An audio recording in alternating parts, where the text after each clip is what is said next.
Ky emision mbështetet nga Birra Pea, Alba Ceramika, Jysk, Kava Construction dhe Bini.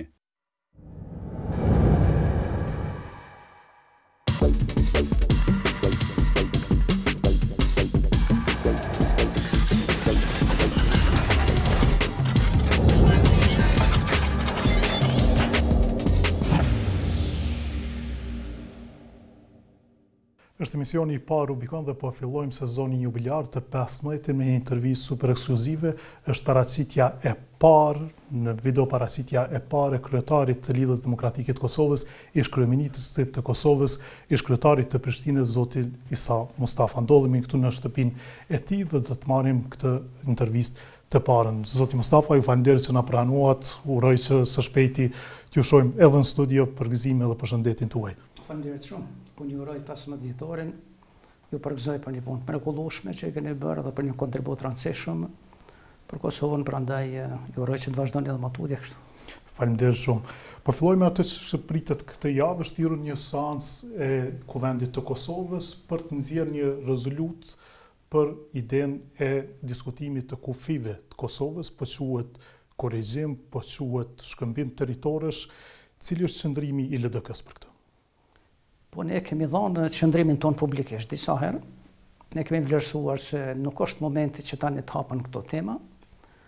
Kemi vlerësuar po ashtu që nuk jemi në gjendje që në këtë periudhë të zhvillojmë dialogun ashtu siç duhet, sepse vlerësimet e LDK-s janë që institucionet e Republikës Kosovës nuk kanë legitimitet politik tani, për arsye se kemi një qeveri e cila është qeveri e pakicës, kemi listën sërbe e cila herë hyn dhe herë del në koalicion, varësisht si e diktojnë nga Beogradi, dhe vlerësojmë se ne duhet kemi një parlament i cili ka një shumicë dominuese shqiptare. Kur diskutohen këto tema shumë të rëndësishme, duhet kemi një pozitë e cila paraprakisht i bashkërendit qëndrimet dhe arrihet një pajtim i shumicës lidhur me temat cilat do trajtohen me Beogradin, përkatësisht me Serbinë tani në këtë marrëveshje, që po quhet si marrëveshje përfundimtare, edhe pse akoma nuk janë dhënë dimenzionet, kornizat, çfarë është ajo që është përfundimtare në këtë periudhë, dhe vlerësojmë se njerë duhet të shkojmë zgjedhje të jashtëzakonshme, duhet të fitojmë legitimitetin politik për këto,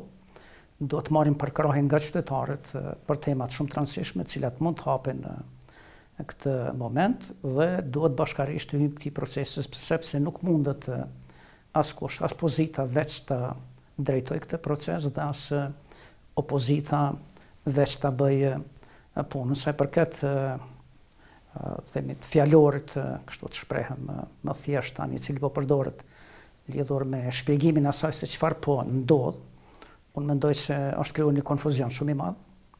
Çfarë është korrigjimi i kufive, sepse kur flitet për korrigjimin, flitet vetëm për një anë, për një faqe të këtij korrigjimi, nuk flitet për krejt korrigjimin, sepse thuhet që ne jemi për atë që të bashkohet Lugina e Preshevës me Kosovën, por nuk flitet për atë se çfarë do t'japim ne si kundërçmim për atë që marrim Luginën e Preshevës dhe sa Luginë të Preshevës do të merr Kosova, dhe është momenti që ne të hapim këtë temë të ndryshimit të kufive në Ballkan, që ne si LDK konsiderojmë se nuk është, dhe se me këtë ne do ta destabilizojmë edhe njerë situatën edhe në Kosovë dhe në Ballkan, do ta riaktualizojmë edhe njerë statusin politik të Kosovës, i cili është përmbyll, dhe me pakunatisarit dhe me shpalljen e pavarësisë, me deklaratën për shpalljen e pavarësisë në vitin 2008, prandaj konsiderojmë se hapet vetë çështja e pavarësisë së Kosovës, integriteti. Unë mendoj se rihapet, sepse në rast se rihapim çështjen e kufive, çështjen e sovranitetit të shtetit, nëse themi se nuk është kry puna e pavarësisë Kosovës akoma për arsye se Serbia nuk ka pranuar Kosovën, prandaj ne jemi një shtet gjysmak për arsye të Serbisë. Nuk është e vërtetë, sepse ne na kanë pranuar rreth apo 116 shtete. Këtë numër themi mund të mos ta themi gjithmonë sakt, sepse nga njëherë po lëviz, por është çështje mbyllur, çështja e statusit të Kosovës, dhe ne s'mund të hapim këtë çështje përmes korrigjimit të kufive ose përmes shkëmbimit të territorëve ashtu siç do Serbia. Ne do ta diskutojmë çështjen brenda, do të jetë një proces transparent, një proces i hapur, do të spari atë që mendojmë, ta themi bashkarisht, në tryezë të subjekteve parlamentare politike në Kosovë, me shoqërinë civile, me institucionet më të rëndësishme të Kosovës dhe pastaj tulemi me Serbinë, sepse fitohet përshtypja tani që ne lloj paramarrëveshje është bërë me Serbinë, tash po i dozohet opinionit pjesë apo copa, që është e papranueshme për neve si LDK. Ju besoni se tashmë ka ndonjë farë ujdie ndërmjet presidentit Thaçi dhe presidentit Vučić, siç është shkruar, është raportuar shpesh? Po kjo çfarë po thuhet, edhe si po sillen edhe presidenti Thaçi dhe Vučić, lënë përshtypje se ata kanë biseduar për këto gjëra. Tha se disa korniza ata i kanë vërë pa ditë opinioni, prandaj ne s'mund të futemi në një proces ose ta pranojmë një proces të zgjidhjes përfundimtare të marrëdhënieve me Serbinë, pa ditë se çfarë është ai proces dhe kush çfarë ka dhënë aty, kush çfarë ka premtuar, kush çfarë do të jap dhe kush çfarë do të merr, sepse siç thash në fillim këtu po shtrohet vetëm njëra anë e medaljes, jo të dy anët.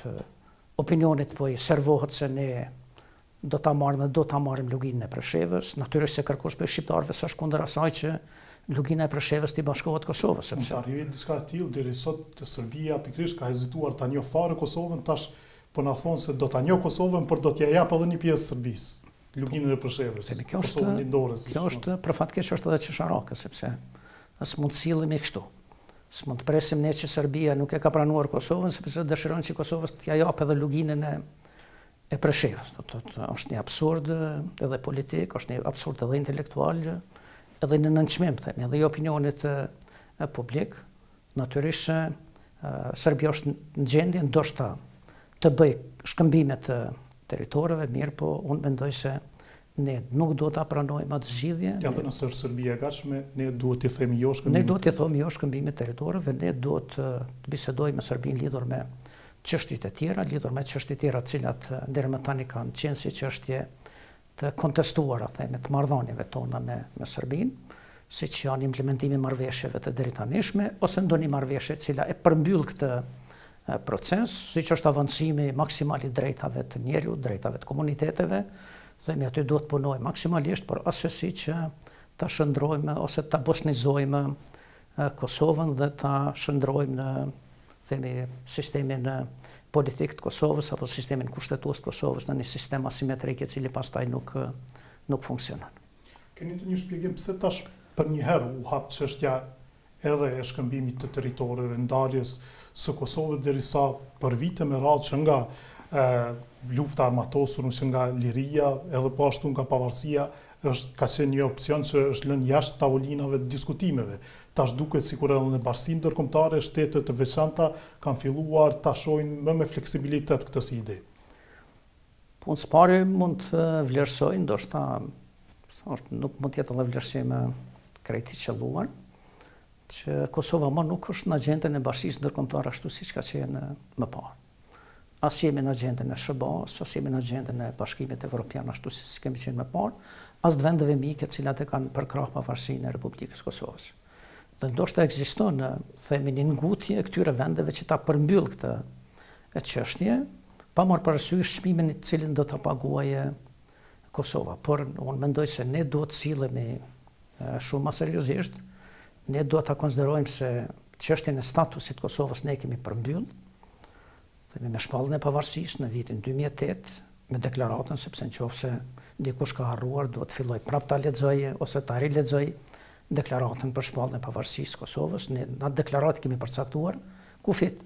Dhe nëse ne dojmë kufi të tjerë, do të thotë ne shkelim deklaratën me cilën ne kemi shpallë pavarësinë e Republikës së Kosovës dhe zotimet që ne kemi marrë para bashkisë ndërkombëtare, se ne nuk do të kemi kurrë pretendime territoriale ndaj vendeve të tjera, por po ashtu nuk do të lejojmë që edhe të tjerë me pas pretendime territoriale ndaj Kosovës, dhe ne i kemi pranuar kufit që Kosova i ka pas me 31 dhjetor të vitit 1998, do të atëherë kur Serbia akoma s'pat arrit që të bëjnë ndryshime, themi, të këtyre ndryshime, qoftë kushtetuese, qoftë ndryshime tjera ligjore të atyre kufi, pra një kufi që ne kemi trashëguar me kushtetutën e vitit 1974, si atëherë krahinë e Jugosllavisë, mirë po edhe gjitha republikat e Jugosllavisë, kufit e tyre i kanë përcaktuar dhe i kanë pranuar mbi këto parime, do të thotë asnjëra nuk ka caktuar, se s'ka ricaktuar kufi tjerë, ne do të bëshim përjashtim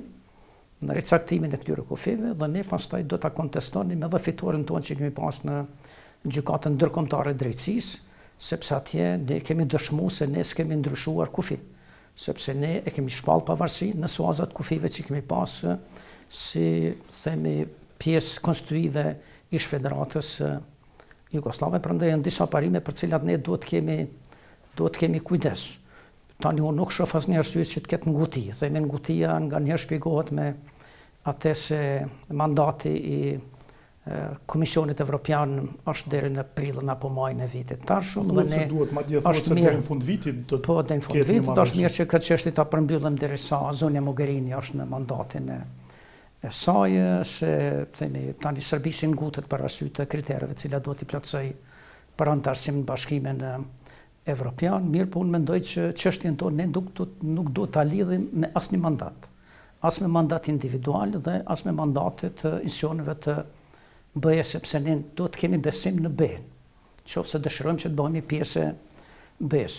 Besim edhe në ata që nesër do të jenë komisioner, do të jenë antar të qeverisë themi të Bashkimit Evropian ose të Komisionit Evropian, dhe me ta të zgjidhim këto probleme, do të kemi besim po ashtu edhe në Kongresin, Senatin Amerikan dhe institucionet e Shteteve të Bashkuara të Amerikës, cilat na kanë qëndruar afër, dhe nuk duhet ngutemi që mbi bazën e deklaratave individuale ose mbi bazën e asaj që dikush thotë se ne do të pranojmë çdo marrëveshje që e bën Serbia me Kosovën, ose Kosova me Serbinë si marrëveshje përfundimtare, sepse ne mund të ngutemi në një marrëveshje, por ajo mund të na lë pasoja afatgjatë. Unë konsideroj që quani vetëm një deklaratën e këshilltarit të presidentit Trump, John Bolton, i cili deklaroi se çka do që merren vesh palët mund të ishte e pranueshme për SBA-n. Është izoluar? Ai ishte deklaratë, mirë, po ne gjitha themi zotimet të Shteteve të Bashkuara të Amerikës, edhe të Kongresit, Senatit, të administratës, deri më tani kemi pas që do të thotë çështja e Kosovës në pikpamjen e kufive, në pikpamjen e sovranitetit, në pikpamjen e shëtësisë, është çështje e përfunduar, ndërkaq që për çështjet të cilat kanë mbetur akoma të hapura me Serbinë duhet të vazhdoj dialogun në mënyrë që ato çështje të zgjidhen përmes dialogut. Edhe ne si LDK kemi përkrah dialogun, e përkrahim dialogun, por jo një dialog i cili në mënyrë kështu substanciale ndryshon pozicionin tonë si shtet, ose vjen pyetje gjithatë që ne e kemi arritë deri më tani si shtetësi të Kosovës. Pra, lidhja demokratike e Kosovës absolutisht përjashton çfarë do lloj mbështetje për ndonjë korrigjim kufive ose shkëmbim territor. Ne nuk jemi për atë. Ne nuk jemi dhe nuk do ta përkrahim asnjë veprim të tillë. Kjo nuk do të thotë se ne nuk kemi kujdes ose nuk do të interesohemi për pozitën e shqiptarëve në luginën e Preshevës, që pozita e tyre të përparohet, të avancohet, që ata të realizojnë drejtat e tyre që ju takojnë, por në asnjë rast nuk mendojmë se duhet që të shkojmë të bëjmë pazare, që ne ta marrim luginën e Preshevës për të dhënë veriun e Kosovës, ose për të dhënë një pjesë të Kosovës për ta marrë një pjesë jashtë, sepse është një proces i cili nuk do të ndalet vetëm Kosovë, sepse do të shtrohet pyetja pse bën lugina e Preshevës, nuk bën Maqedonia Perëndimore, sepse kjo nuk bën themi pjesa e shqiptarëve në Malzi. Ne kemi thënë se respektojmë sovranitetin edhe të Malit Zi, edhe të Maqedonisë, edhe të vendeve tjera, e paragjithasht duhet të respektojmë sovranitetin tonë. Prandaj edhe aty ku filluam iniciativa jonë, së bashku me opozitën edhe me vetëvendosjen edhe me Partinë Socialdemokrate, që të kërkojmë nga kuvendi që t'ja ndaloj çdo kujt që të diskutoj ose të shtroj si temë të dialogut çështjen e korrigjimit të kufive, lind nga kjo sepse ne konsiderojmë që është një hap shumë i rrezikshëm, është një hap i cili nuk është arsyetuar dhe nuk është diskutuar këtu kur, edhe unë kam qenë kryeministër, mirë po kur në tavolinën time nuk është rru çështja e korrigjimit të kufive ose ndryshimit të kufive. Ne jo dini kemi pas probleme demarkacionin e Malit të Zi, pastaj është bërë një deklaratë dy presidentëve se nëse është bërë gabim, ato gabimet do të korrigjohen gjatë procesit të demarkimit. Mu një gjatë tillë ma ka thonë edhe kryeministri i Malit Zi Marković në fund të vitit 2016, më ka thonë do të bëjmë asnjë problem që nëse ju konsideroni ose vlerësoni gjatë procesit demarkimit të keni ndonjë nevojë që ju të zhvendoseni në një pjesë territorit tonë, ne do të lejojmë, por po ashtu do të kërkojmë. Kishte thënë këtë. Po ashtu do të kërkojmë që ne pastaj ta marrim pjesën sepse ne do të kërkojmë që tërësia territoriale e Kosovës dhe Malitzit mos ndryshojë. Ne mund të bëjmë ndryshime në territor, por në tërësinë territoriale, kilometrat katrore që keni ju si territor të Kosovës duhet të jenë ato që i njohim ne, edhe kilometrat që ne do t'i kemi janë ato që njihni edhe ju dhe bashkia ndërkombëtare. Do të thotë një gjë e tillë ka mos të ofruar mua atëherë, por unë s'kam pas asnjë arsye që ne ta shtyjmë dhe të bëjmë korrigjim të kufirit me Malin e Zi, sepse kufiri ka qenë një vend aty ku ka qenë edhe përpara, ashtu ra sepse u votua dhe kjo ma.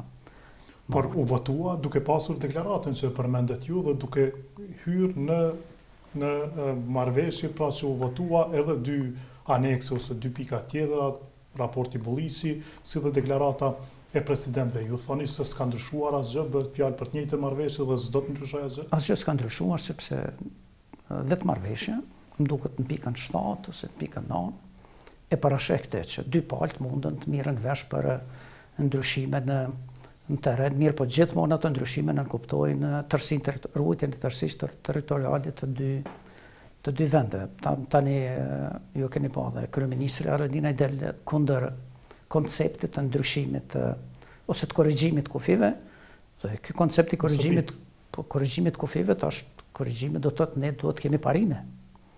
Sepse ne s'mund të themi po dojmë me korrigju kufirin me një vend, por s'po dojmë me vendin tjetër. Ne kufi duhet i mbajmë ata që i kemi pas, prandaj si konceptun mendoj se nuk duhet vetën të avolinë, edhe nuk duhet që përpara. As kjo demarkacionit me Malin e Zi, s'duhet të ketë proces korrigjimit kufirit se hapet mundësia, thoni. Me Malin e Zi, themi nëse arrihet që të bëhen, themi korrigjime të caktuara, sepse gjatë demarkimit mund të bën korrigjime në themi më duket në gjerësi 150 metra andej edhe këndej, varësisht nga jo se çfarë është interesi 2 vendeve ose që të bëhet ndryshimi i territoreve. Mirë po ndryshimi i territoreve gjithmonë pastaj ngjall reagimin e popullatës e cila jeton në atë pjesë të territorit, edhe te kufiri me Malin e Zi nuk është lehtë bëhet korrigjime sepse dikujt duket që është lehtë themi thonë ne po zhvendosemi ka kulla ose po zhvendosemi ka çakori, mirë po problemi është pastaj ku do të zhvendosemi ne brenda territorit të Republikës Kosovës, nëse zhvendosës kënej, atëherë do ta preksh territorin e një pjesë të qytetarëve që kanë shfrytzuar deri më tani dhe kanë konsideruar që është pjesë e Kosovës, do është në një formë. Me Malin e Zi çka do, çdo metër që do të hap Kosova do të ilshoj pet diku tjetër Malit Zi, vetëm kështu mund bëhet. Jo si pretendon zoti Haradinaj të me qenë se as Bulliqi, as zoti Haradinaj deri më sot nuk i gjetën 8.000 hektarë e dhuruar, ku janë humbur, askush si gjeti, sepse territori po na dele ai që kemi pas, atëherë çdo korrigjim i kufirit nënkupton që ne mund të zhvendosemi brenda territorit të Malit Zi, mirë po edhe Mali Zi pastaj do të zhvendosë sepse ju dini që Mali Zi ka aprovuar ose ka ratifikuar në kuvend atë marrëveshje dhe çfarë kanë nënshkruar 2 presidentët është vetëm një deklaratë, s'është marrëveshje. E nuk është marrëveshje për ndryshimin e kufive, por është një deklaratë me cilën ata tregojnë gatishmërinë që gjatë këtij procesi mund të bëhen korrigjime nëse konstatohet se ka pas gabime në caktimin e që ka qenë në pikën 7 marrëveshjes paraprakë. Ka qenë pikën 7 marrëveshjes paraprakë, do të thotë kur gjë 3 s'ka aty vetëm se është bërë, themi, një deklaratë e cila në një forme kanë nxjerrë me fytyrë Ramush Haradinaj sepse hyni llogave në atë, prandaj tha që nuk e votoj ose spajtona, kur qysh se ndryshë, se ndroj asnjë shkronjë, ndryshë edhe shkronjat e votoj edhe për fund. E votuam edhe ne si lidhje demokratike, sepse është një proces që ne kishim filluar dhe ishim të bindur që është ashtu. Pra nuk po ndryshua marrëveshja, ndruan fjalët e Haradinajt tani. Po ndruan Haradinajt edhe disa deputetëve të tjerë. Përfshirë edhe disa deputet partisë suaj. Po disa partisë time. Si shpjegohet kjo që e kundërshtonin pra të njëjtën marrëveshje kur ju ishit kryeministër, kurse e votuan kur ju ishit në opozitë? Të them drejtën, për mua ka qenë me rëndësi themelore që të votohet, sepse ka qenë marrëveshje në interes të qytetarëve të Republikës Kosovës, pasi që lidhej me procesin e liberalizimit të vizave. Mu në vitin 2016, më shtonë, tërë kur kam qenë në New York, themi në kohën e mbajtjes së asamblesë vjeshtore të OKB-s, se ne kemi përmbush gjitha kriteret, përfshi edhe kriterin e ligjit, për kaqësh luftës kundër krimit dhe korrupsionit, dhe se na ka met vetëm çështja e votimit ose të ratifikimit marrëveshjes. Edhe më kanë lutë gjithë prej zonjës Mogherini, komisionerit Avramopoulos, komisionerit Han, që i kam takuar atje, votone, sepse për 2 muaj ne do të marrim gjithë hapat që Kosova të ketë vizat e liberalizuara. Atëherë nuk nishin, për këtë thonin se i kemi humbë 8.000 hektar, mirë po më vonë i ndruan qëndrimet për mosh me rëndësi që kanë ndruar qëndrimet. Do të thotë që marrëveshja ka shku, edhe që nga kjo kanë përfituar qytetarët e Republikës Kosovës. Ajo që ne kemi pas si pasojë është që kemi shkuar. Se si ndronin sa ishit ju kryeministër, kanë pasur agjenda jush? Mund të them se kanë pas, do të thotë kanë pas një kryenishi, ato kanë vrejt, por me rëndësi është që është kry puna, do të thotë nëse ata kanë bërë diçka kanë qulë dhe kanë opozitë. Zmoshku me vetë deputetët e LDK-s që se votuan demarkacion. Me Kadri Veselin, edhe me deputet tjerë, ata të opozitës, themi kanë pas drejt që të luftojnë, sepse opozita gjithmonë luftojnë për marrë në pushtet, mirë, po deputetët tjerë, unë mendoj se atëherë s'kanë pas arsye, sepse po të kishin pas arsye, atëherë kishin pas arsye, mos ta votonin edhe tani. Qofse dikush ka qenë i bindur bashi, po i humbim 8.000 hektar, atëherë pse? Kur është një kryeministër, je i bindur që po humb, kur vjen tjetri, je i bindur që s'po i humba, është e njëjta marrëveshje, mirë, po me rëndësi është që ajo është përmbyllë dhe që qytetarët... Por LDK-ju po thoni edhe me këtë insistim të këtyre deputetëve të LDK-s, ndihmuan që LDK-ja shkojnë në opozitë. Po gjithsesi. Kadri Veseli vinë pushtet ose siç e thatë Tjurzoj. Gjithsesi, ajo është... Keni hatërmbetje me këta deputet, e keni diskutuar? Po nuk kam, se kam diskutuar, asë nuk do ta diskutoj, sepse çdo njeri do të kështu të mos themi sjelljet e veta dhe refleksionet nga përgjegjësia individuale. Kjo është themi jetë politike që nganjëherë dhe bëjmë veprime që nuk janë me vend, mirë po ajo që është me rëndësi që ne të mësojmë nga veprimet e paqëlluara ose nga gabimet, në mënyrë që mos ta dëmtojmë vendin, se unë mendoj që ky vend është dëmtuar me atë proces që nuk ka shkuar, atëherë është dëmtuar edhe me vendimin që është marrë pastaj për mocion në përzimin e qeverisë, sepse po të kishte ardhur një qeveri më mirë, do të ishte arsyetuar, po unë mendoj që kemi bërë një zgjidhje që është e dëmshme për Kosovën, sepse po duket çdo ditë. Qeveria Haradinaj është e dëmshme për Kosovën. Po unë mendoj se është si e tillë, do të thotë në pikpamje të kompozimit, në pikpamje të përbërjes, se kemi një qeveri që do të thotë nuk ka asnjë kriter të kompozimit sipas meritave vlerore, themi të njerëzve që janë caktuar ministra, kanë ardhur njerëz që s'kan kurfar bazë, do të thotë si përfaqësojnë asken politikisht, ndërkaq kanë pozicione shumë të larta në qeveri. Kemi një qeveri e cila ka tani po thuhet 100 zëvendës ministra, edhe shtrohet pyetja pse kemi nevojë të kemi. Qeverinë time kritikojshin, themi kur në maksimum ne për të arrit në 44 zëvendës ministra, do ta ka qenë numri maksimal i zëvendës ministrave, edhe unë isha i bindur që vërtet është shumë. Mirë po, kur e bën marrëveshjen për koalicion, pastaj gjithmonë lën hapësirë që themi edhe LDK-ja të kërkoj në pozicion, edhe PDK-ja të kërkoj, edhe partitë minoritare të kërkojnë, por aty e mbajsha unë e komajt, themi Ministrinë e Tregtisë dhe Industrisë pas zëvendës ministër të LDK-s, vetëm të mundu që mos me eshtu edhe një, dhe kemi pas për 2 vjet e gjys vakant vendin e zëvendës ministrit, i cili na ka takuar neve dhe nuk e kam plotësu. Themi tu mundu me... Për një ndoshta s'kishte luajtur shumë rëndësi nëse kanë qenë 24. Mirë, po shkonte, do të thotë logjika ishte që të rritej.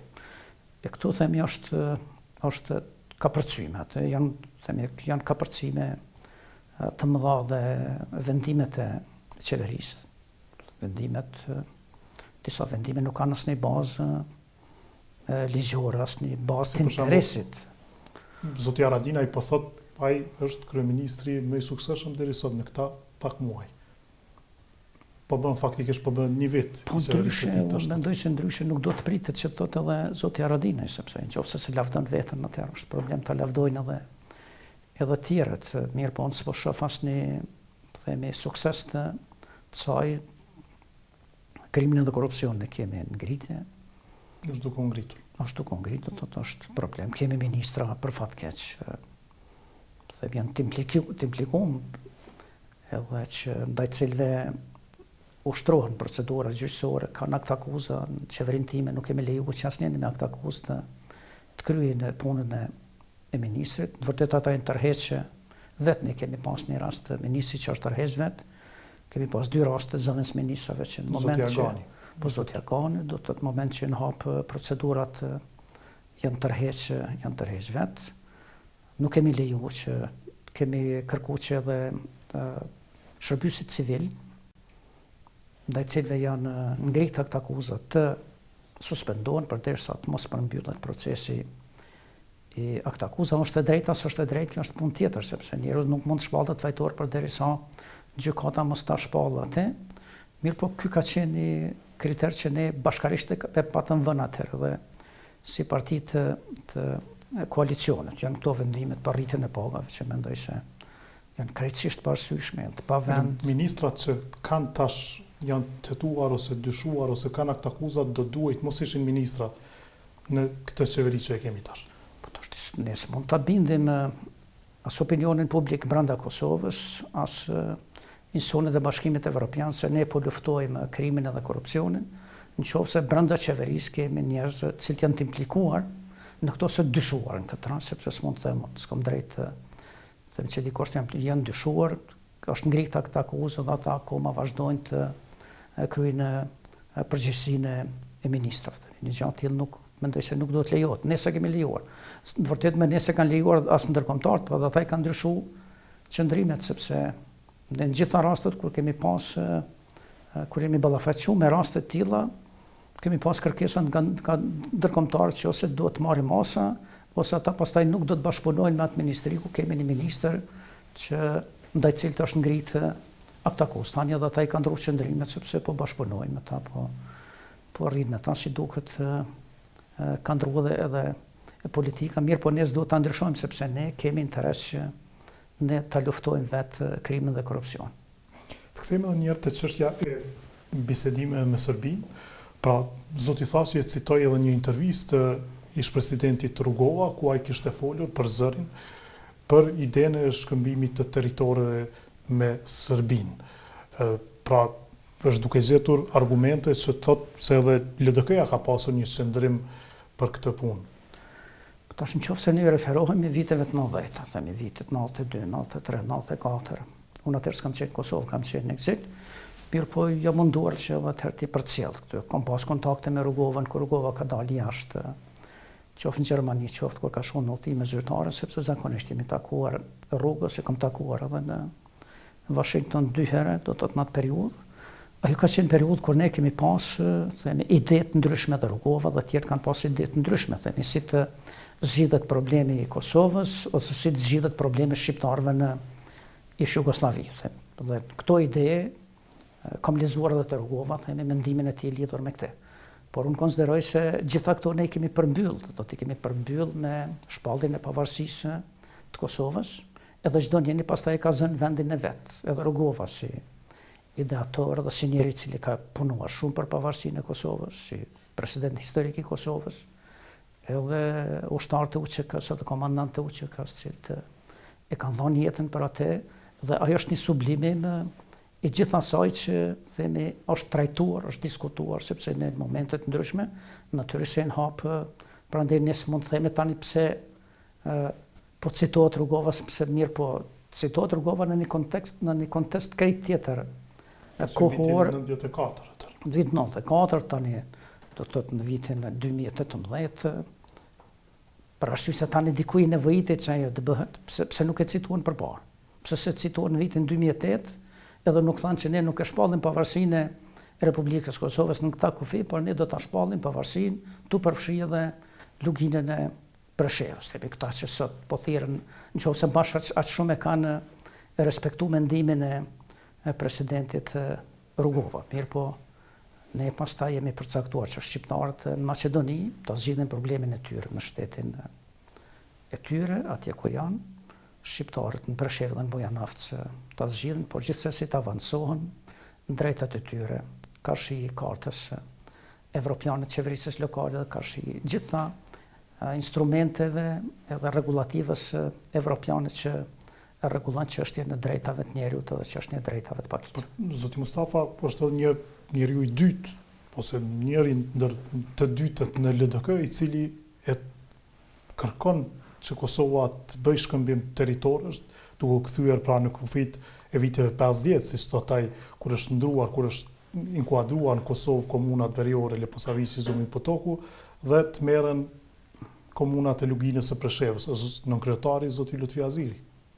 Po ne kemi biseduar dhe me zotin Aziri këtë, edhe ajo që themi zoti Aziri thotë edhe publikisht është që është një qëndrim individualitet, do të thotë s'është qëndrim që ai e bardh ose e lanson si qëndrim të Lidhjes Demokratike të Kosovës. Por ka post të rëndësishëm në Lidhjen Demokratike të Kosovës. Ajo është, themi, kryetari i komunës së Gjilanit, ka qytetarë mjaft shumë në Gjilan që nga lugina e Preshevës, kanë pas themi relacione shumë të ngushta me njerëzit atje, edhe është një bindje e tij që ajo do të ishte mirë që lugina e Preshevës të bashkohet Kosovës, që është bindje edhe imja, sepse edhe unë do të pranoj në çdo moment që të bashkohet lugina e Preshevës, por asesi që po zoti Aziri thotë edhe që t'i japën servisë komunat të mëdha. E tash sa i përket themi kufive të viteve 50-56, unë atë që di, do të që kam lexuar, është se Kosovës që bashkangjit një territor, themi tek Leposaviqi në vitin 1958, do të thotë në mallësi prej 198 ose rreth 200 kilometra katror, atëherë me vendim të organeve të Federatës Jugoslave, do të neve në është bashkangjit, edhe pra që është zgjeruar territori i Kosovës, themi për rreth 200 kilometra katror, themi në pjesën e Kopaonikut, me fshatra dhe me një pjesë të Leposaviqit. Dhe ne nuk kemi dhënë asgjë për marrjen e atij territor, por territori i Kosovës është zgjanuar pra, do të thotë ne s'kemi pas territor tjetër. Ndërkaq që nëse lexohet historia e luginës së Preshevës, ne do të shohim se disa fshatra, themi cilat kanë qenë përpara që kanë qenë suazat komunës Gjilanit, ma vonë themi në vitin pas vitit 45, Serbia i ka shpallë si fshatrat të vetat, themi në 2 radhë, do të thotë është një numër i fshatrave që kanë kaluar pastaj në territorin e Serbisë nga Kosova, por jo si kompenzimi i kësaj çfarë ne kemi marrë në themi aty në 200 kilometrave katror që kemi marrë në tek pjesa e Leposaviqit, dhe ne s'kemi pas në asnjë rast këmbime të territorëve, ka pas vendime arbitrare që cilat atëherë ka marrë Serbia, sepse në atë kohë kemi qenë krahinë autonome, në statusin e krahinës autonome kemi prej vitit 74, ne kemi qenë do të thotë një krahinë, ose ndryshe, siç e kanë quajtur serbisht një oblast, do të thotë nuk një rajon i caktuar pa identitet, themi, pushtetit qeverisës ose të pushtetit autonom. Këtë identitet ne kemi marrë në vitin 74 e këndej, kështu që unë... Pra ka gabim, zoti Aziri, kur i referohet si shkëmbim që ka ndodhur atëherë, dhe ju nuk pajtoni edhe sot se duhet ndodhë. Po ta shumë po flas për atë që themi unë e kam lexuar lidhur me kufit e Kosovës, sepse unë s'e marr me këtë temë derisa nuk ka filluar të problematizohet çështja e kufive me Malin e Zi. Do të moment që është problematizuar, është sepse unë kam besuar që komisioni për caktimin e në vërtet për shënimin e vjes kufitare, bën punën e vet, ata njerëz profesional, dhe unë asnjë rast se kam thirr komisionin te unë edhe më thon bën e këtë.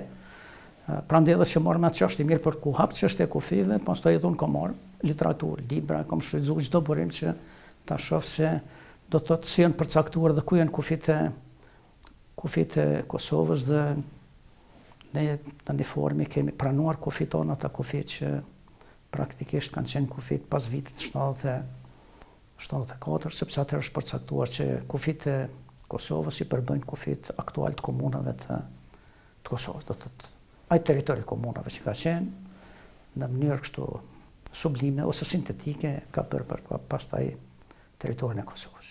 Me zotin Aziri mbetet vetëm mendim tij, nuk përfaqëson në asnjë mënyrë LDK. Zoti Aziri në këtë aspekt do të thotë nuk është qëndrimi LDK-s, është qëndrimi zotit Aziri dhe ne e dëmton kjo unitetin në parti duke pasur një person me kaq pushtet brenda LDK-s që ka mendim për një çështje kaq madhore.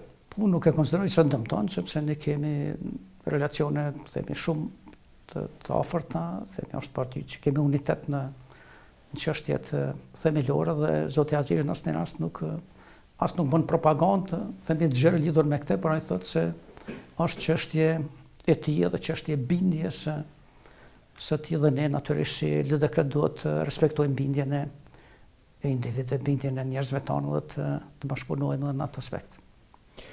Edhe një çështje për këtë, pra zoti Thaçi duke folur për opozitarizmin që po bën LDK-ja, që po bën lëvizja vetëvendosje, PSD-ja, tha nëse dikush dëshiron të shpall luftë Serbisë, udhëroni Albin Kurti, Isa Mustafa, hajrin ja pafshin.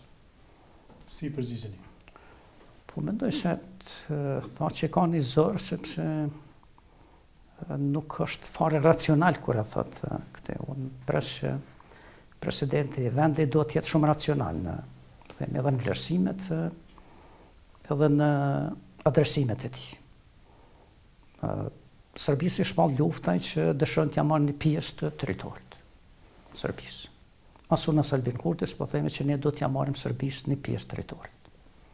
Mirë, po ne po thojmë se as nuk do t'i marrim, as do t'i japim. Nëse dikush ka hyrë në pazar që t'jap një pjesë territorit Serbisë, është çështje e tij, nuk është çështja e imi, as çështje tanos po vehem si avokati zotit Kurti mirë pas të Albin Kurtit. Ne po themi se ne do ta zgjidhim problemin me Serbinë në kufit që ne kemi shpallë pavarësinë.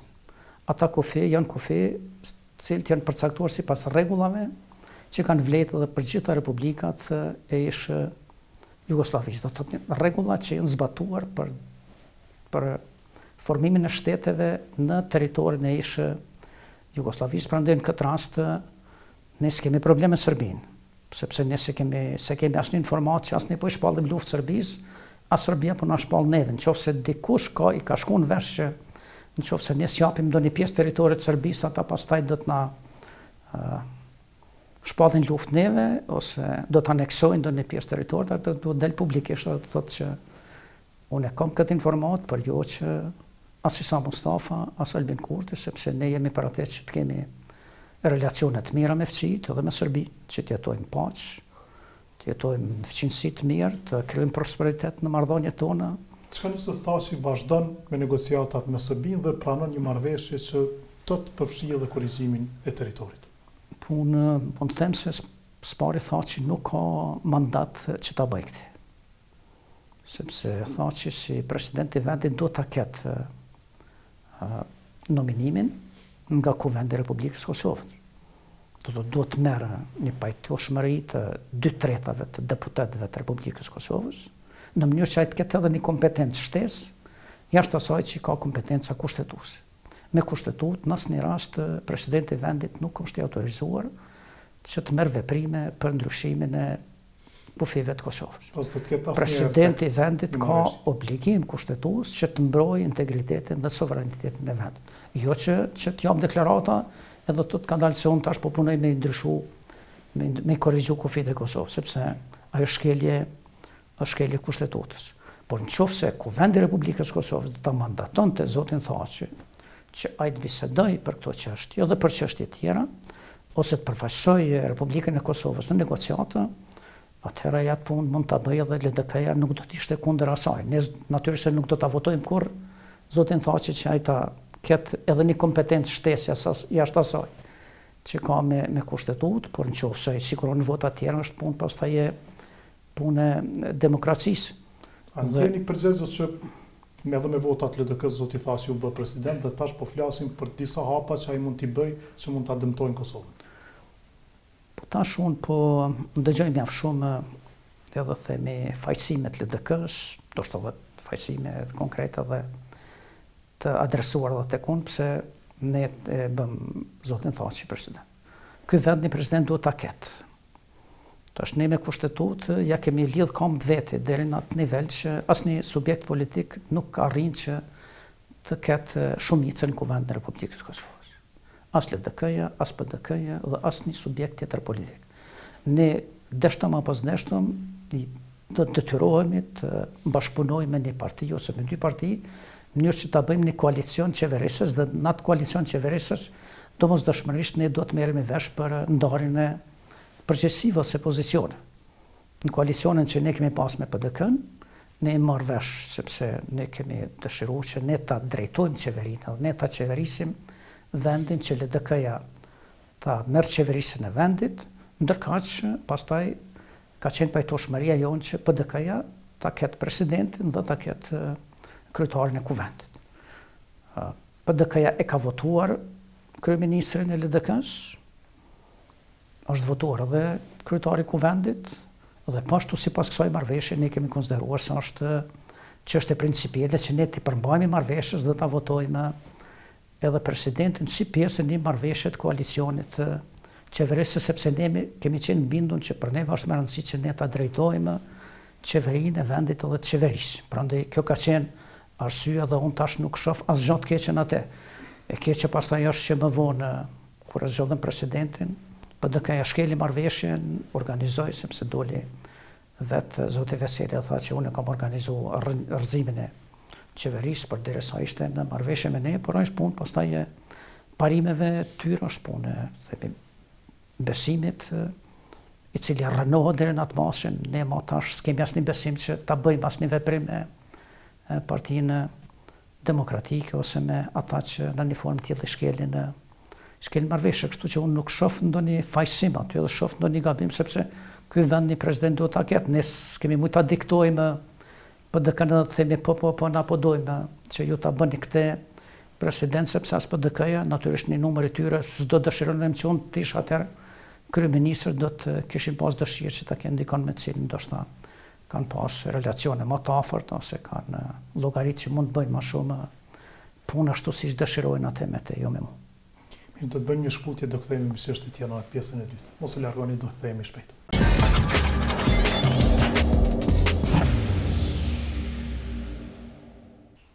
Jeni në Rubikon dhe është intervista ekskluzive para pas rreth 9 muajsh me zotin Mustafa, kryetar i LDK-s, ish kryeministri i Kosovës.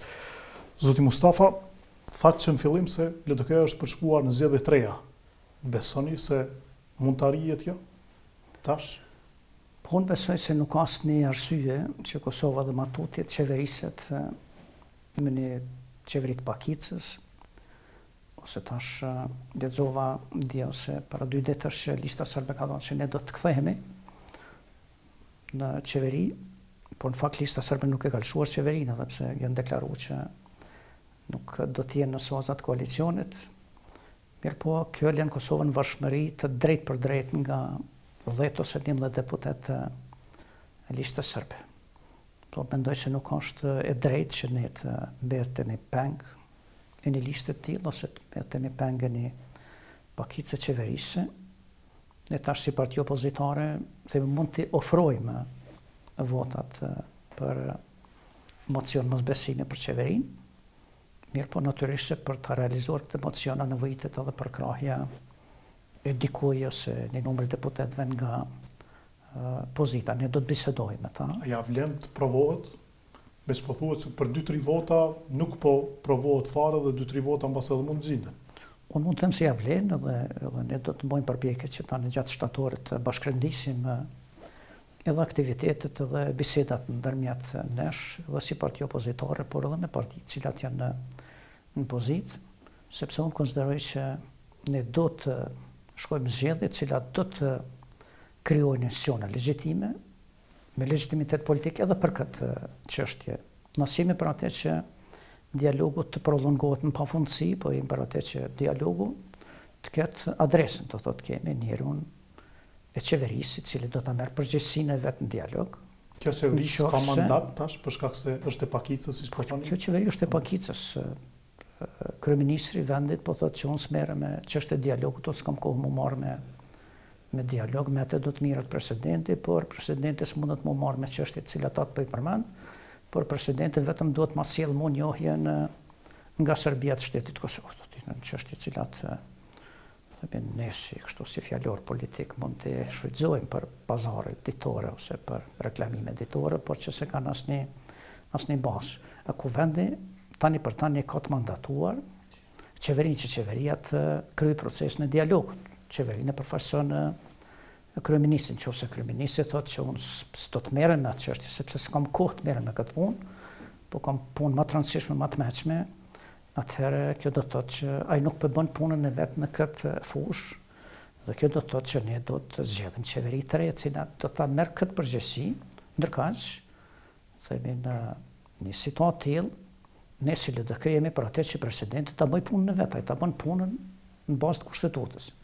Nëse kushtetuta i thot atij që ti kimë nënshkruar një marrëveshje pasi që ta ketë ratifikuar kuvendi, është çështje presidentit që ta bëj atë punë, ne nuk do ta në asnjë rast nuk do ta cënojmë autoritetin kushtetues të presidentit, por në asnjë rast nuk do të pajtohemi që ai të merr më shumë kompetenca se sa që atij i takojnë. Dhe unë mendoj se këtë situatë mund ta shpëtojnë vetëm zgjedhjet e lira, në cilat ne do të zotohemi që pas tyre do të arrijmë një marrëveshje të gjerë të gjitha subjekteve politike, por duke kyçur edhe shoqërinë civile dhe subjekte të rëndësishme relevante shkencore, biznesore të Kosovës, sepse nuk është kjo pronë askuj, por do të kemi parasysh se përfaqëson interesat të ndryshme, të mjaft divergjente të shumë adresave në Kosovë, dhe pastaj të vazhdojmë mirë, por ne mos lidhemi fare tash me mandatet të misioneve të Bashkimit Evropian ose të individëve në BE, sepse ajo në dëmton. A do të jap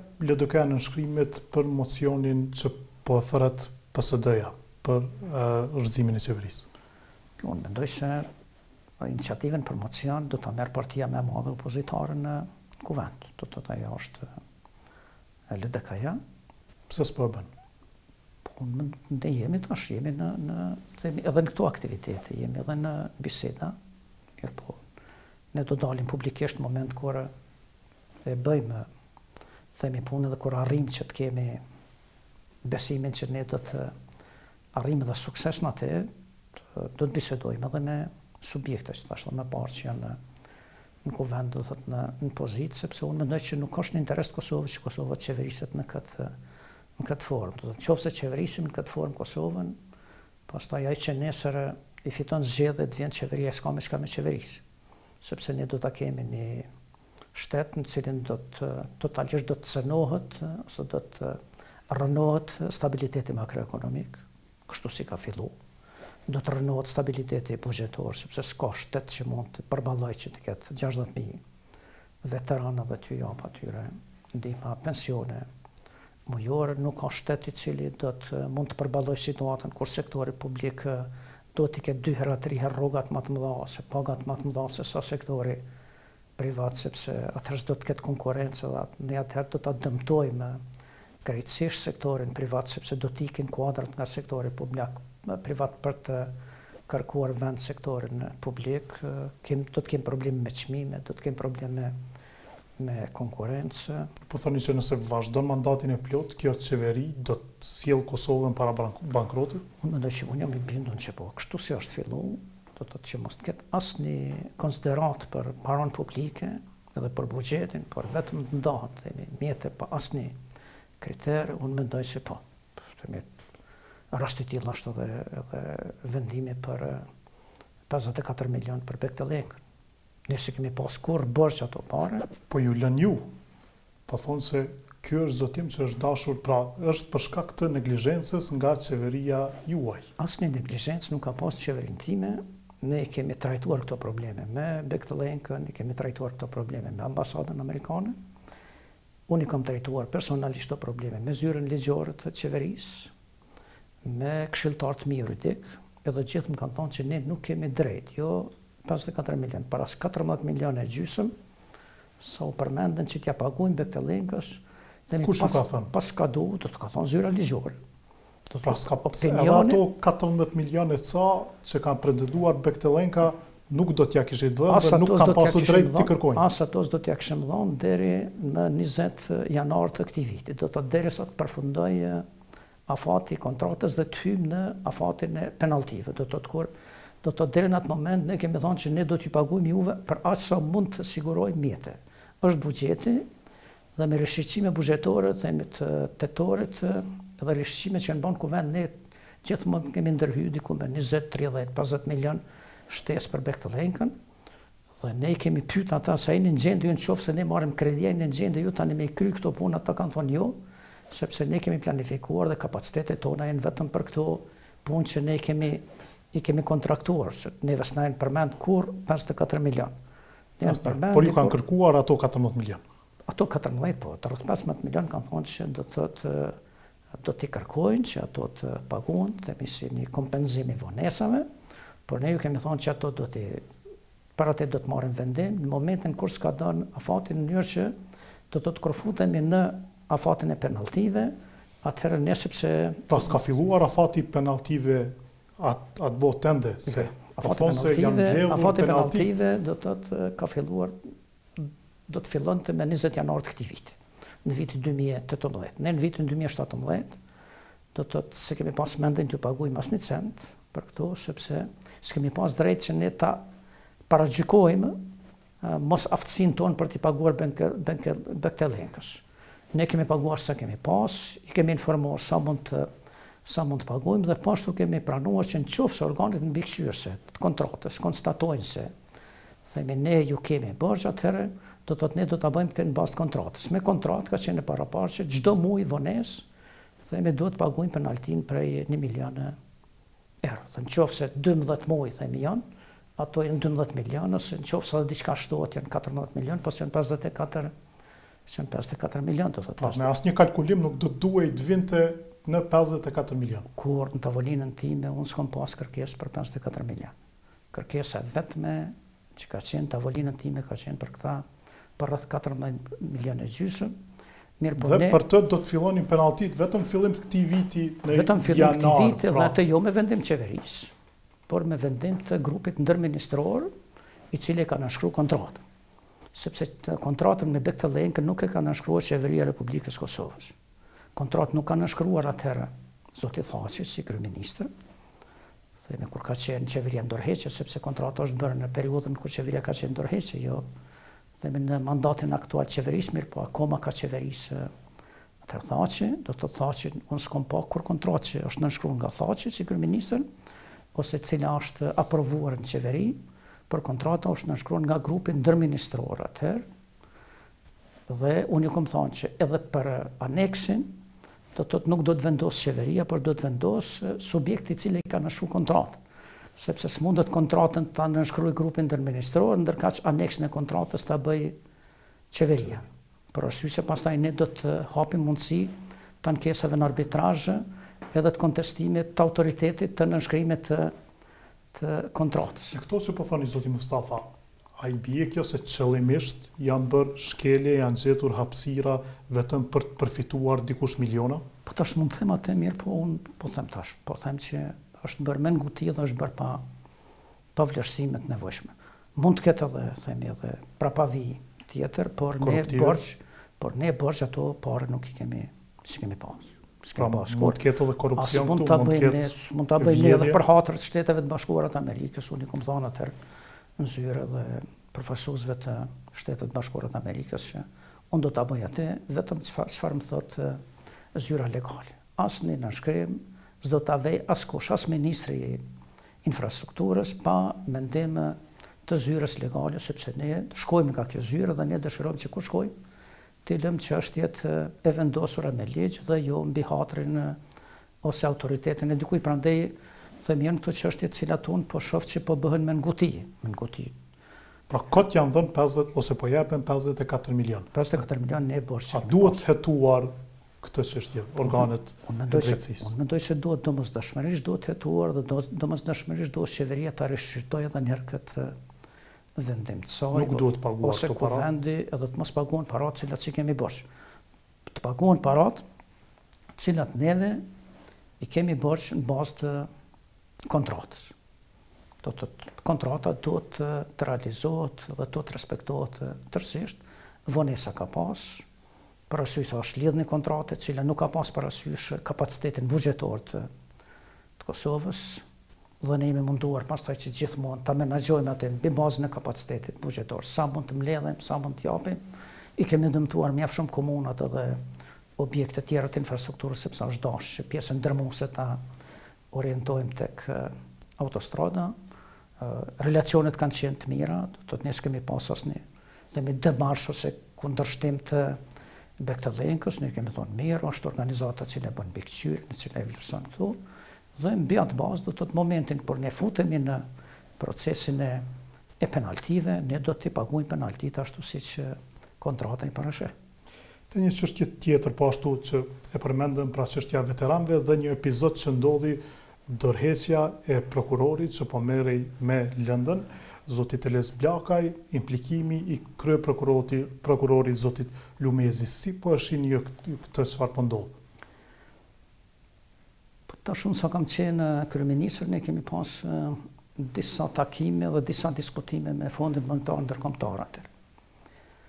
Për arsye se ne kemi pas vretje të Fondit Monetar që nëse ne nuk arrim që të mbajmë konsumin buxhetor, sidomos tek transferet sociale, në suazat asaj që kemi pas si pjesë të marrëveshjes me fondin, ne pastaj duhet dalim nga programi i fondit edhe do të humbim përkrahjen e Fondit Monetar Ndërkombëtar.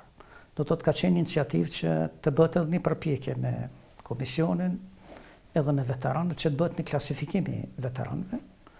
Do të atyre që kanë qenë që nga fillimi i themelimit të UÇK-s, edhe që kanë drejtën, edhe kanë bazë që ta marrin, të atyre që në bashkangjit ma vonë, edhe atyre që kanë qenë vetëm mbështetës të luftës, por që nuk kanë qenë pjesëmarrës të drejt për drejtës që nuk takon pensioni i veteranëve dhe pashtu të bënë korrigjime edhe të pensionet invalidore, të invalidëve të UÇK-s, në mënyrë që kriteri për caktimin e këtyre invalidëve të jetë i njëjtë me atë që themi zbatohet tek persona të tjerë civil. Dhe jo për ta të ketë kritere tjera, themi nëse ata kanë një kom, themi kanë probleme me një kom ose kanë probleme me një gjymtyr që ka edhe një person tjetër i cili nuk është themi veteran në vërtet luftar, atëherë të kenë drejta të barabarta edhe ajo trajtohet në mënyrë të njëjtë. Edhe ai proces ka qenë themi në suazën e fillimit. Ndërhyri prokuroria atëherë me bahetimet, me qenë se ka përcyer numri, edhe kishte kapërcime kështu totalisht pa arsyeshme, ne patëm kërku prej zyrës tonë që dokumentacioni, themi tipet prokurorisë dhe që prokuroria të posedoj me dokumentacion, pastaj ndodhe ndryshimi i qeverive. Tash ajo që unë themi e kam si mendim timin është që në këtë rast kjo çështje me ligj do të rregullohet. Sepse problemi këtu nuk është as te prokurori Blakaj që ka si e pat letrën e tij, akuzat që i kishte për ndërhyrjen politikës? Po unë mendoj që ajo është dashta që i procesin deri në fund. Sepse nuk është ai punën që ka kryer, nëse është tërheqje, edhe pastaj themi ka shkruar letër dhe është ankuar tek për tjerët. Një proces duhet të qohet deri në fund. Gjithë ne kemi pas kërcënime, edhe themi gjitha këto punë ka kërcënime, edhe të kërcënimet prokurorëve. Unë si kryeministër kam pas plot kërcënime, më kanë gjujt, më kanë gjujt shtëpinë këtu me molotov, kanë të shtadhezë, më kanë gjujt rrugës për Suarek me gur nga ura lart, më na pa qellu automobilin, sigurisht dikush do të pësonte edhe me jetë prej nesh, mirë po kemi vazhdu punën dhe si jemi dorëzu. Unë mendoj se s'është dashur edhe prokurori Blakaj dorëzohet, do të ta çojë punën deri në fund, tregohet themi i kujdesshëm edhe tregohet i vendosur në atë proces, vetë fakti që e kalon procesin si tillë do të papërfunduar, të anku të këtjerë, sepse ndërhyrje ka. Problem është, problem sepse po jala e prorit ti edhe ndërhyrjen, zotit Lumezi, ju i dolet një farforme në mbrojtje? Jo, nuk i dolet në mbrojtje Lumezit, por unë thash se po gabohen adresat. Sepse as prokurori Blakaj, as kryeprokurori, do të thotë nuk mund të jenë Përgjegjës të kësaj situate, por përgjegjësinë themelore për këtë situate kanë ata që i kanë themelu listat, ata që i kanë lëshu vërtetime.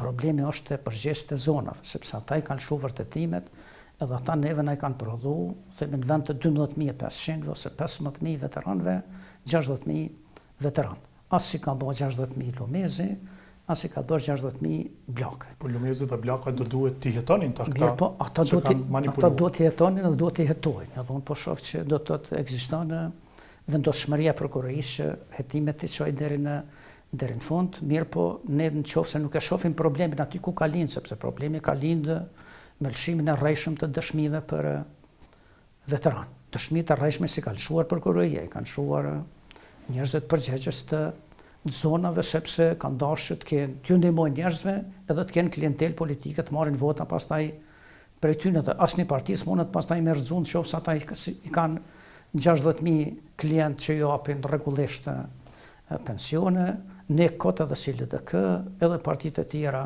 zhvillojnë fushata, sepse ata i marrin votat, sepse kanë klientelën e kanë bërë për vota. Kanë për vota, për asnjë tjetër, sepse ata me luftu s'kanë luftu, ti kishim pas ne 60.000 luftarë, tu që kas do ta kishim situatën krejt ndryshe. Si kemi pas, do të kemi pas aq sa janë. Një numër i tyre ka luftuar dhe vërtet është e padrejtë që themi mbi supet e atyre që kanë luftuar është përfitojnë një numër i parazitëve edhe mashtruesve. Ka pasur edhe 2 protesta të shoqërisë civile që kanë kërkuar ndërheqjen e zotit Lumezi, si e shihni ju? Po tash unë gjithmonë i konsideroj themi të drejta vendimet për protesta dhe për themi thirrje ose për mendim publik. Tash unë nuk jam shumë i sigurt që ne do ta zgjidhim problemin nëse kërkojmë që zoti Lumezi të tërhiqet japë ndërheqje, sepse Lumezi mund t'jap ndërheqje, mirë po kush garanton që nesër nuk do ta kemi një kryeprokuror të vendit, i cili nuk do të vjen mbi baza krejtësisht politike, edhe i zgjedhur me instrumente krejtësisht politike. Këta që janë sot në qeveri edhe që drejtojnë këtë vend, unë jam shumë i bindur që këta kanë vepruar njerëz të vet për kryeprokuror dhe do të kosh këty në s'ka me guxu me i hap land për arsye se i bin njerëz të vet cilët e kapin edhe matutje shtetin. Po s'është si konvenon pas koalicionit qeverisë që edhe të ndrohet kryeprokurori. Konvenon edhe mirë. Edhe mirë mendoj që konvenon mirë, po neve kemi interes që ta kemi një kryeprokuror i cili themi është jashtë agjendave politike. Tash është pamundur që unë të them se mund të idealizoj që të është një gjendje e tillë, por unë jam shumë i bindur që themi veprimet tona dhe si shoqëri civile dhe si politik do t'i kemi të matura mbi atë do të përpasojmë.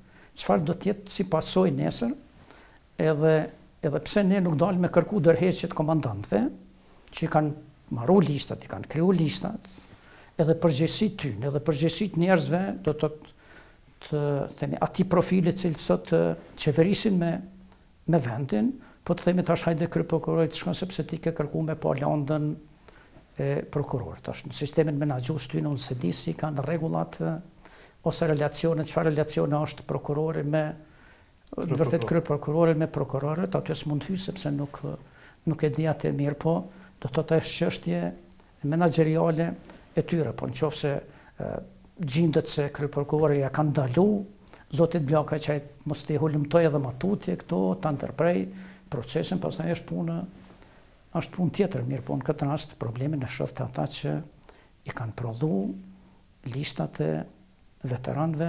Protestuesit do duhet të kërkonin që ata të rriqen. Unë mendoj që protestuesit duhet të kërkojnë që ata me dhonë përgjegjësi. S'është për moshtë e parësyeshme zgjastojnë procedurët, ne po kërkojmë tash sqarimin nga kryeministri, çka ka desh kryeministri me thonë. Pse s'po guxoj me i thonë kryeministrit që edhe ti duhet me dhonë ndërheqje për këtë situatë, por po guxoj me i thonë prokurorit që ti duhet me dhonë ndërheqje. Unë mendoj që këtu duhet jemi të hapun, ta kemi guximin qytetar, dhe të kërkojmë përgjegjësi atje në ato adresa ku është përgjegjësia. Ne në disa zona kemi kapërcime të mëdha të numrit atyre që vetë këta komandanti kanë deklaruar pas lufte, themi që kanë qenë luftarë ose kanë qenë në UÇK, edhe ma vonë, që ose na kemi pas tash në zonën e Dugazhinit 6.000 luftarë, pse të banë 15.000 ose 16.000 njerës që marrin veteranës, në qoftë se kemi pas në zonën e Drenicës, të një numër caktuar, pse të ka përcet, ose në zonën e Llapit, pse të ka përcet, ose në zonën, këto zona tjera të qendrore të Kosovës, por unë të mos ta zgjas me këte, unë edhe tërë kam qenë i bindur, edhe sot jam i bindur që këtë çështje prokuroria duhet ta hetoj, që drejtësia duhet japë, themi, verdiktin e vet, por drejtësia nuk mund ta zgjidhë këtë problem. As prokuroria, as gjyqësia. Këtë problem duhet ta zgjidhë politika. Kjo është problem politik i Kosovës. Ata do të japin përgjegjësi ata që kanë marrë këta numra. Edhe kjo do të ndërpritet mirë, por do të kuvendi dalë edhe ta ndrojë ligjin për veteranët, të përcaktojë kritere të tjera. Ta anulohet gjithçka deri tash? Po, kështu s'bën. Është domosdoshme, sepse prokuroria s'u zgjedh këtë problem. Prokuroria në qoftë se mirët me 20.000 raste në përgjyqje, do të thotë 20.000 raste në përgjyqje do të shkojnë me vite të tëra që trajtohen me ankesa në shkallën e parë, në shkallën e dytë, në apele, më u kthy prapë, do të thotë është një çështje e cila deri atëherë shpenzohen shumë para. Shpenzohen shumë para, do të thotë nuk është problem i cili zgjidhet ashtu, edhe ne s'mund t'ia lëm tash këtë barr gjyqësisë dhe barr prokurorisë. Ata që kanë prodhu këtë, ata duhet i marrin dënimet e veta. Mirë, po kuvendi duhet ta ketë forcën edhe qeveria me thonë, kjo punë s'bën kështu. Ne do dalim, do ta marrim listën kur është bërë demobilimi, themi, pas lufte, sa luftari ka pas Kosova, aty në ndashin, jo me ia dhënë pagën, në vërtet pensionin mbi bazën e pagës minimale, po me i dhënë pensionet që ata i meritojnë, sa invalid të luftës i kemi, do të thotë që invalid vërtet, t'i marrin, sa familje, themi edhe familjet ndihmojnë, po mos ndihmojnë ata që nuk e meritojmë, sepse me këtë ne po deformojmë edhe ambientin politik, edhe për rrezikojmë qëndrueshmërinë buxhetore. Ne vetë ky çmim ka më shku tash për tash një 90 milion vjet, në qoftë se paga minimale rritet nga 170 në 200, atëherë duhet ta shumëzojmë 200 euro me 60.000 për 12 muaj, dhe tash urimi pëmrin do të na marrin mbi 110 apo 120 milion në vit na shkojnë vetëm për nevojat veteranëve që është totalisht i papranueshme. Pse LDK-ja nuk mori pjesë në varrimin e zotit Adem Demaçi? Po ta them në mënyrë më të sinqertë që nuk e di. Nuk e di, sepse për mua ka qenë e habitshme që nuk i kom pa njerëz të LDK-s në varrim. Ka qenë e habitshme sepse do të thotë nuk ka pas asnjë arsye që ata të mos marrin pjesë në varrim. Atje kam pa zonin Domoshi ka qenë, që mund të kesh qenë edhe tjetër kush mirë, po asnjë do të thotë qëndrim i LDK-s që s'do të shkohet në varrim të Adem Demaçit, s'ka pas. Unë kam bashkëpunu me Ademin, me bacën Adem, atëherë shkëlqyeshëm, na kritikoj ka pak, e marrshëm edhe si një lloj kështu lëdhatimi politik atë, sepse nga njerë është mirë, njëri i vjetër që ka përvojë shumë edhe me të kritiku, do të thotë nuk, edhe Ademi ka qenë si tillë, do të thotë. Edhe ne jemi pajtu gjithmonë me filozofinë e tij. Po edhe të tjerët i ka kritikuar. Gjithë i ka kritikuar, kështu që ne s'mund të themi që s'kemi marrë, se na ka kritikuar. Pse të tjerët kemi marrë në varrim, LDK ka marrë të shumë njerëz që do të thotë as e kanë dashur, as e kanë përkrah LDK-n, mirë, pa është një s'ka pasur një vendim të LDK-s. Kur s'ka pas. Dhe është gabim që s'morën pjesë. Edhe do të ishte totalisht i marrë i papranueshëm, do të ishte një vendim i LDK-s.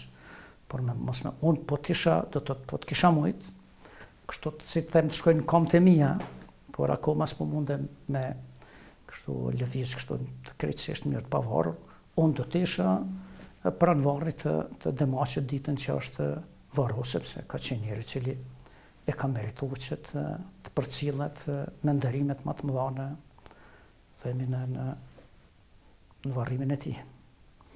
Jemi këtu të vendimet që po merren, si po funksionon LDK-ja.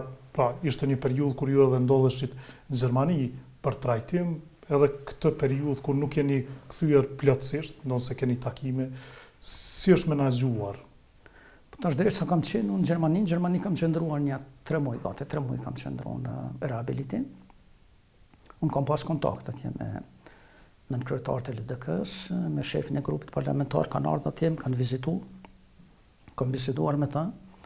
Pastaj kam biseduar në mënyrë të pandërprerë, themi, edhe gjatë këtyre proceseve që kanë qenë të rëndësishme, edhe gjatë procesit të vendimit lidhur me demarkacionin e kufirit dhe unë kam kërkuar që ne të bëjmë çdo gjë që të sigurojmë votat e LDK-s në mënyrë që ai proces të përfundohet. Do të kam qenë në lidhje me ta, mas jam kthy prap i kam takuar, themi, edhe në kryetarët e LDK-s, sekretarin, në shefin e grupit parlamentar, në kryetarin e kuvendit, kam takuar kryetarët e komunave, i kam takuar kryesinë e LDK-s, i kam takuar kryetarët e degëve të LDK-s.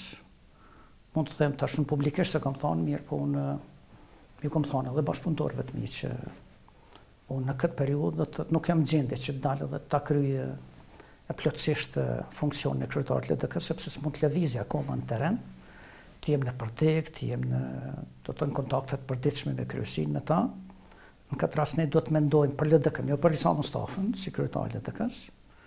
Dhe nëse ne mendojmë për LDK-n, si LDK-s tash i nevojitet për këto procese që të futet edhe në zgjedhje të reja, unë do të pranojsha çdo zgjidhje do të cilën LDK-ja e konsideron që është më e mira, to pas parasysh që ne do të gjithmonë të mendojmë për interesin e LDK-s, edhe interesin e këtij vendi që të shërbejë LDK-ja. Pra, ua keni ofruar më njerë që të tërhiseni, që kam ofruar që një dorëheqje ose të mbahet procesi zgjedhor. Qofse është vlerësimi i tyre që edhe kjo të ndodh, do të nuk kam pa gatishmëri, sepse njerëzit kanë thonë që ne do të shkojmë kështu deri në zgjedhjet e reja, do të zgjedhjet i marrim në fatin, që ata do të vazhdojnë që të kemi kontakt dhe të bashkërendisim gjithmonë gjitha vendimet e rëndësishme për LDK-n edhe kontakte që do të kemi, edhe ne kemi vazhduar në këtë formë tash me kapërcimin e kohëve, kështu edhe rehabilitimi shëndetësor, po ma mundson që themi të jemi në kontakte më të shpeshta me ta, mirë, po ne do të bëjmë përpjekje maksimale që mos të kemi atë asnjë rast themi ngecje në aktivitetin e LDK-s ose mos koordinim në marrjen e vendimeve.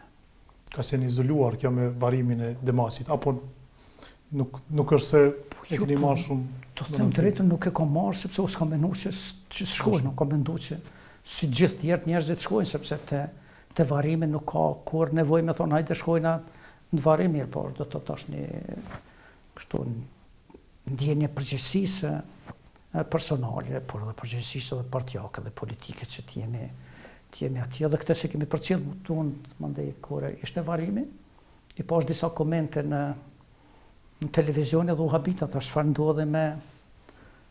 ndodhe me këtë. Por mund t'ju them se kur s'ka pas qëndrim edhe LDK-n, në asnjë rast ka do të arsye. Tash ne kemi pas njerëz në LDK-n, edhe kemi edhe matutje që spajtohen as me mua, as me tjerë, tash do të thotë që pse ky ka folë ashtu, ky ka thonë ashtu, por ne do ta zhvillojmë, themi, ndjenjen politike dhe përgjegjësinë tonë politike, edhe kulturën politike dhe demokratike që ne kemi vetëm përfitime nëse kemi një diversitet të mendimeve të ndryshme, marrim atë që na pëlqen, se marrim atë që s'na pëlqen, mirë, por në asnjë rast ne s'kemi arsye që të kemi një sjellje të tillë.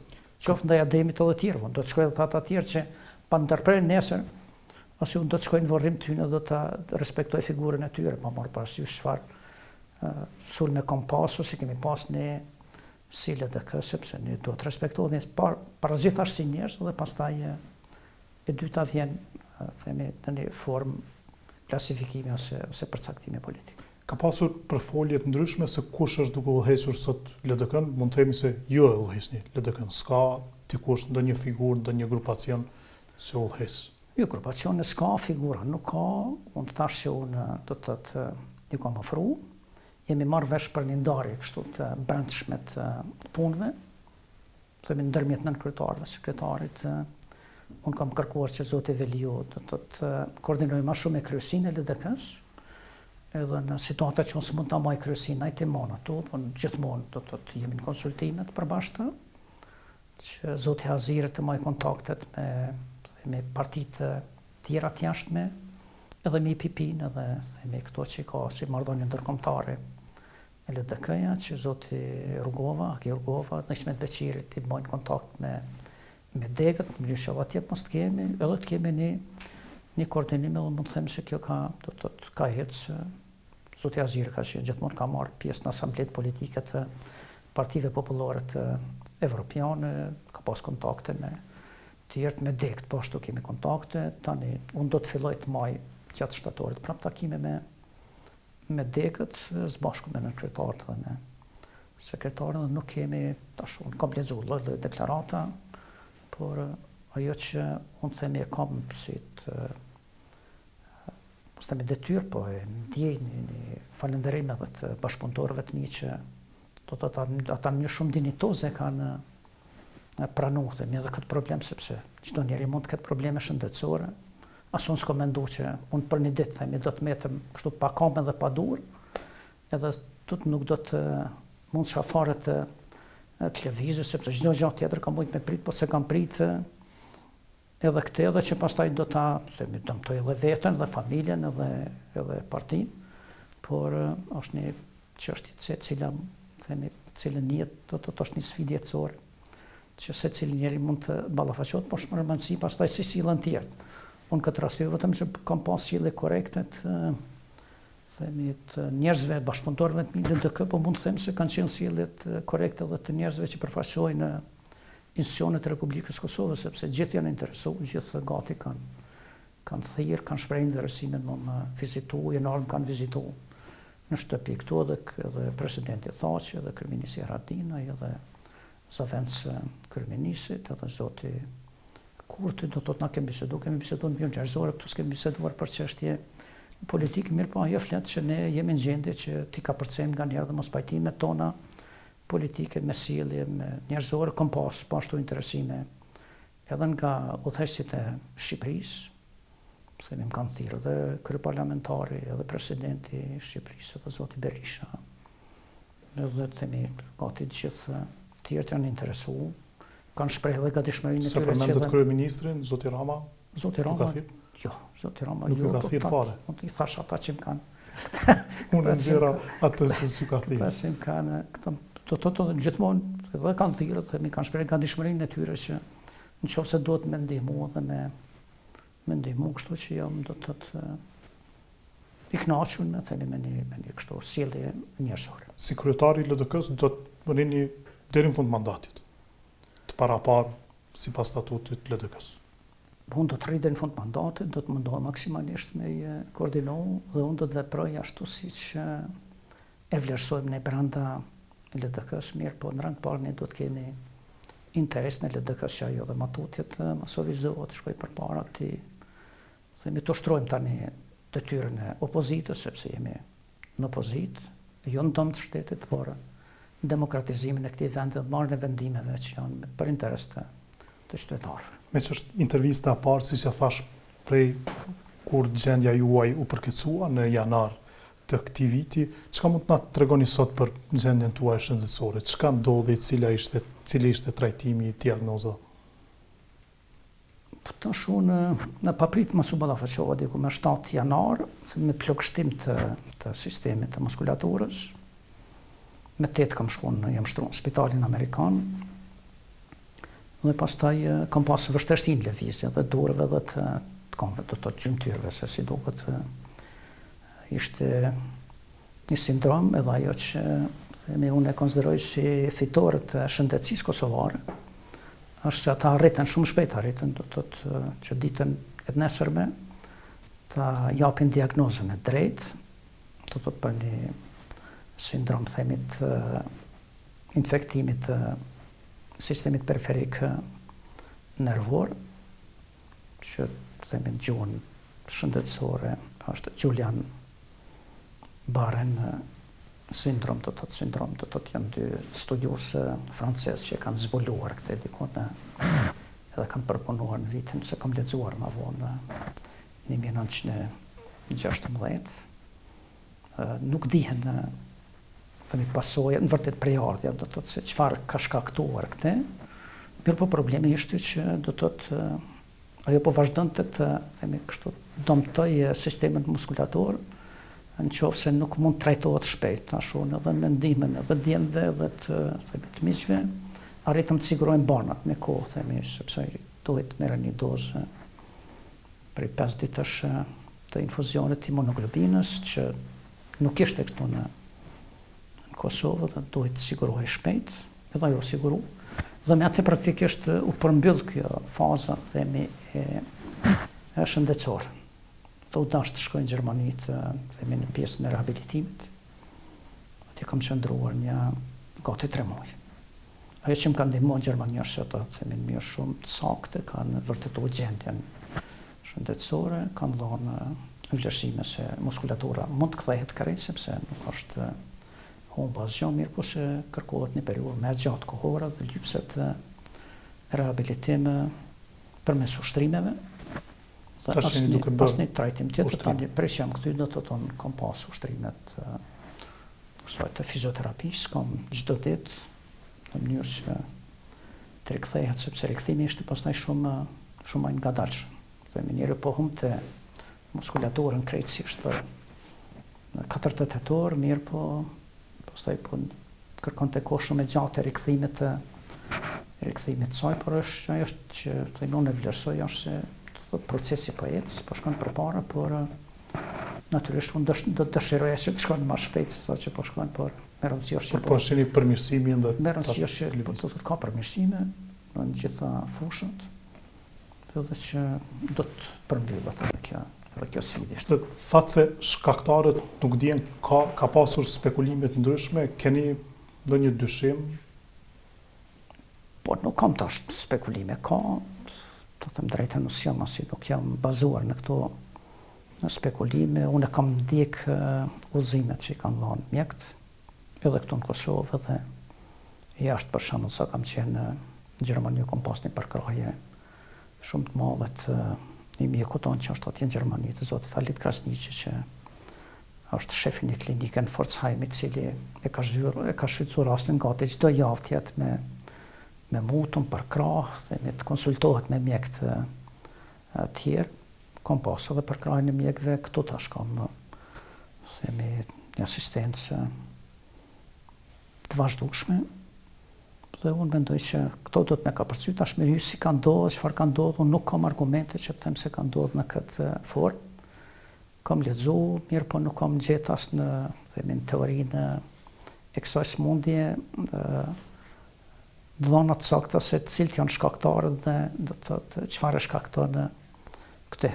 Tash sëmundja si sëmundje, unë mund të them se ka qenë një periudhë të shkurt kohore, por rehabilitimi është një çështje e cila po zgjatë mjaft shumë.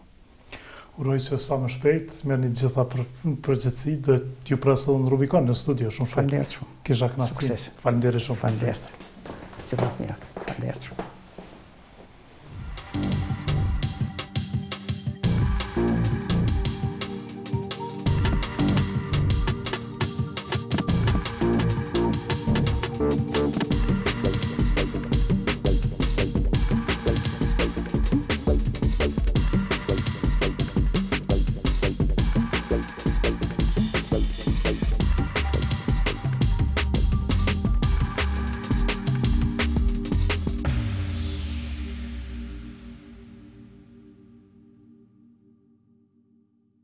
Ky emision mbështetet nga Birra Pea, Alba Ceramika, Jysk, Kava Construction dhe Bini.